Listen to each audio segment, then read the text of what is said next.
আজকে তোমাদের সাথে শেয়ার করব সকাল থেকে কিভাবে তোমরা টাইম ম্যানেজমেন্ট করে 6 ঘন্টার একটা পড়ার সেশন তৈরি করতে পারবে। তো এই ভিডিওটা আমি অনেক দিন থেকে বানাবো করছিলাম, কিন্তু কিছুতেই আর টাইম হয়ে উঠছিল না। তো আজকে অনেক চেষ্টা করে কিন্তু সকালে উঠতে পেরেছি। সো হাই এভরিওয়ান, আমি কোয়েল। আমার আরেকটা ভিডিওতে তোমাদের জানাই অনেক ওয়েলকাম। আশা করি তোমরা সবাই খুব ভালো আছো। দেখতে দেখতে মার্চ মাস চলে এলো, মানে 2025-এর 2 মাস কিন্তু শেষ। তো যাই হোক, দেখো সকালবেলায় আজকে ঘুম থেকে উঠতে পেরেছিলাম। আগের দিন যেহেতু একটু তাড়াতাড়ি ঘুমিয়েছিলাম, আর আজকে ছিল দোল পূর্ণিমার সকাল। তো সকাল থেকেই না গান বাজছিল, হয়তো সামনেই কোথাও বসন্ত উৎসবের আয়োজন হয়েছিল। আর কিছুদিন আগে পর্যন্ত 6টার সময় কিন্তু এতটাও রোদের দেখা যেত না, বাট এখন দেখছি 6টার সময়তেই সূর্য উঠে যাচ্ছে। আর আমার রুমের জানলার এই পাশটা পূর্ব দিকে পড়ায় সকাল থেকে একদমই জানলা খুলতেও পারি না, আর পর্দা সরাতেও পারি না। এখন থেকেই কিন্তু ঘরটা গরম হতে শুরু করেছে। গ্রীষ্মকালে এত বেশি গরম লাগে কি আর বলবো। সকালে উঠে প্রথমেই আজকে জল তেষ্টা পেয়ে গেছে, এত গরম। তো সবার আগে একটু জল খেয়ে তারপর বিছানাটা গোছালাম। অন্যদিন সবার আগে বিছানা গোছায়, বাট আজকে তো সকালটা শুরু করেছি একদম সকাল থেকে, সেজন্য কিন্তু সমস্ত কাজগুলো আস্তে আস্তে করলেও কোনো প্রবলেম নেই। আর এত গরম পড়ে গেছে, সেজন্য কিন্তু এখন সকাল সকাল ঘুম থেকে উঠে স্নানটা করছি না, না হলে 11টা 12টা বাজতে বাজতে আবার প্রচণ্ড ঘেমে যাব। তো সেজন্য প্রথমে ভাবলাম মেডিটেশন যোগা করে তারপর একেবারেই পড়তে বসবো। কিন্তু মেডিটেশন করা আমি মনে হয় ঠিকমতো করতেই পারি না, আমি কনসেন্ট্রেট করতেই পারি না একদিকে। তাও কোনো রকমে 10 মিনিটের মতন ট্রাই করলাম। তারপর ভাবলাম পড়তে বসার আগে চুলটা আঁচড়ে নিই। আমি ভুলেই গেছি আজকে সকাল থেকে চুল আঁচড়াতে। এই গরমকালে মনে হয় চুল টুল কিছুই আঁচড়াবো না, শুধু একদম যাই হোক করে একটা ক্লেচার আটকে রাখি। এত বেশি গরম লাগছে। তোমাদের দিকে কেমন কি গরম পড়েছে একটু জানিও। আমাকে দেখে তো নিশ্চয়ই বুঝতেই পারছো আমার এখন থেকে পুরো গরম পড়ে গেছে। তো সব শেষে যেটার জন্য সকাল সকাল ওঠা, সেটা অবশেষে স্টার্ট করলাম। আমি কিন্তু ঘুম থেকে ওঠার 1 ঘন্টার মধ্যে বই তোয়ে হাত দিই না, একেবারে 1 ঘন্টার পরই পড়তে বসি। ঘুম থেকে উঠেই যদি প্রথমে এত ভারী ভারী বইগুলো নিয়ে বসে যায়, মাথার ওপর কীরকম একটা চাপ সৃষ্টি হয়ে যায়। তো চাও খাইনি, ভাবলাম তার মাঝে টু ডু লিস্টটা বানিয়ে রাখি, তারপরেই চা খাবো। আর আমি নিজে চা বানাচ্ছি না, মাই বানিয়ে দেবে।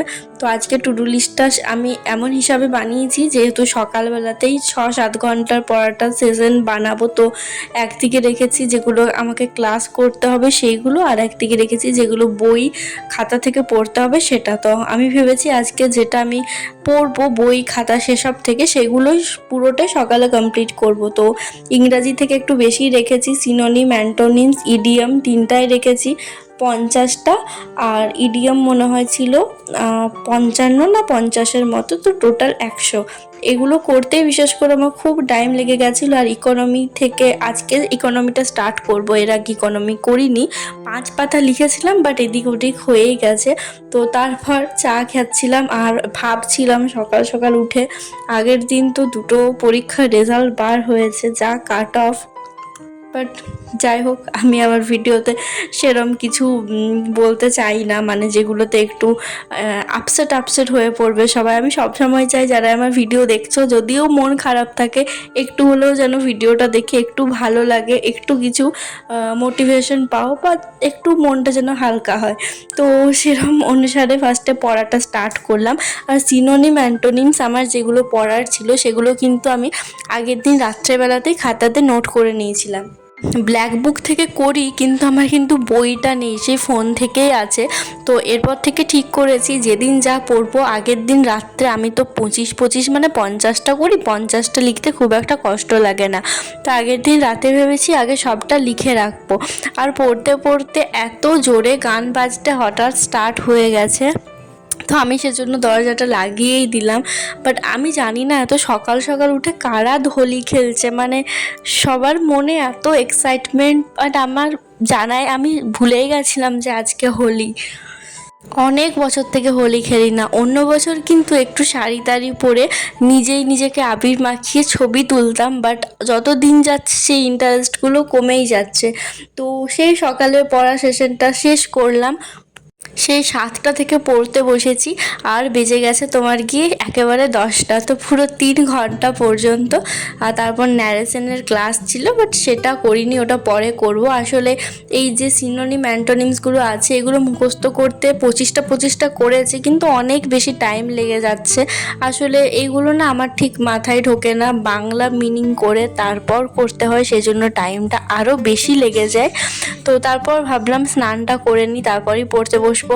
আর এত গরম পড়ে গেছে, তো ভাবলাম এই ফেস প্যাকটা ইউজ করেই ফেলি। আমার এটাও একটা চ্যালেঞ্জ, 2025-এ এটা ডেট পার হয়ে যাবে, তার আগে কোনো করে আমাকে এটা শেষ করতে হবে। এই প্রোডাক্টগুলো কিনে কিনে না আমার অনেক জিনিস আছে যেগুলো ডেট পার হয়ে যায় ইউজ না করে। তো ভাবলাম স্নান করার সময়তে এটা লাগিয়েই নিই, কারণ পরে ভাবি যে ইউজ করবো, বাট সেরকম টাইম হয়ে ওঠে না। আর দেখতে পাচ্ছ আমি ফেস প্যাক লাগাই যাই করি, চশমা আমাকে পরতেই হবে। 10 মিনিট যদি চশমা ছাড়া থাকি কেমনই সব কিছু এলোমেলো লাগে। তো চশমা পরে একটু দেখছিলাম নিজের ভূতের মতো চেহারাটা কেমন কি লাগছে। আজকে হোলির দিনে সকলে রং মেখে ভূত হচ্ছে, আর আমি ফেস প্যাক মেখে ভূত হচ্ছি। আমি তখন থেকে ফেস প্যাক বলছি, বাট ওটা আসলে একটা স্ক্রাব।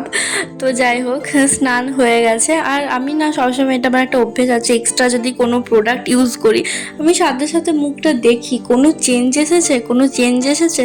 আর অনেক সময় মনে হয়, মানে আমার এমনিতেই মনে হয় যে সেটা ইউজ করার পর হয়তো আমার মুখটাতে চেঞ্জ এসেছে। আর গ্রীষ্মকাল পড়ে গেল, তো এরপর ভাবছি টোনারটাকে ডেলি ইউজ করব, না হলে প্রচণ্ড বেশি মুখে ঘাম হচ্ছে। তো স্নান করে তারপর ব্রেকফাস্ট করেছিলাম, সেগুলো আর কিছুই তোলা হয়নি। তারপর 10 মিনিটের মতো ব্রেক নিয়েছিলাম, তারপর ভাবলাম যে পড়াটা বাকি আছে সে পড়াটা শুরু করি। আর আমি এইভাবে ফোন নিয়ে একটু ঢং করছিলাম, তো ওদিক থেকে মা কিছু একটা বললো, সেই কারণে হাসি পেয়ে গেল। আর প্রথমে যেটা বললাম যে আজকে ভেবেছি সকাল থেকে যা যা পড়ার আছে সেটা করব, আর ক্লাসগুলো করব রেস্ট নেওয়ার পর একেবারে বিকেল থেকে রাত পর্যন্ত যত টাইম বাঁচবে। তো সেই অনুসারে জিকে থেকে যে অর্থনীতিটা করার ছিল সেটা স্টার্ট করলাম। ফার্স্টেই ছিল পঞ্চবার্ষিকী পরিকল্পনা, আর 5 পাতা পড়বো ভাবলেও এই পঞ্চবার্ষিকী পরিকল্পনাটা এত বেশি কনফিউজিং ছিল, এটা মুখস্থ করতে আমার প্রায় 2-2.5 ঘন্টা লেগে গেছে। তারপর বাকি যে পেজগুলো কয়েকটা ছিল সেগুলো পড়লাম, দিয়ে পড়াটা শেষ করলাম। প্রায় 2টো বেজে গেছিলো, তো বাড়ির সকলের খাওয়া হয়ে গেছিলো, শুধুমাত্র আমি বাকি ছিলাম। তো তারপর লাঞ্চটা কমপ্লিট করলাম। তো আজকের পুরো ভ্লগটাই ছিল আমার সকাল থেকে দুপুর পর্যন্ত একটা স্টাডি ভ্লগ টাইপের, বাট এটাকে ডেলি রুটিন একদমই কেউ ভেবো না। বাট কারণ আমি প্রতিদিন লেট করে ঘুম থেকে উঠি, খুব কম দিনই থাকে যেদিন সকালে উঠতে পারি। তো আজকে কিন্তু আমি বলতে গেলে আমার ভ্লগ বানানোর জন্য আমি সকাল সকাল উঠেছি, কারণ আমি এটা ভেবেই রেখেছিলাম এরম একটা ভ্লগ আনবো, মানে সকাল থেকে দুপুর পর্যন্ত একটা বেশি টাইম ধরে একটা স্টাডি ভ্লগ। এটার জন্য বিশেষ করে আজকে সকালে ওঠা, আগের দিনও তাড়াতাড়ি ঘুমিয়েছিলাম। সো ভিডিওটা আজকে আর বেশি বড় করছি না, এখানেই শেষ করছি। সবাই খুব ভালো থেকো, সুস্থ থেকো, দেখা হচ্ছে অন্য একটা ভিডিওতে। বাই।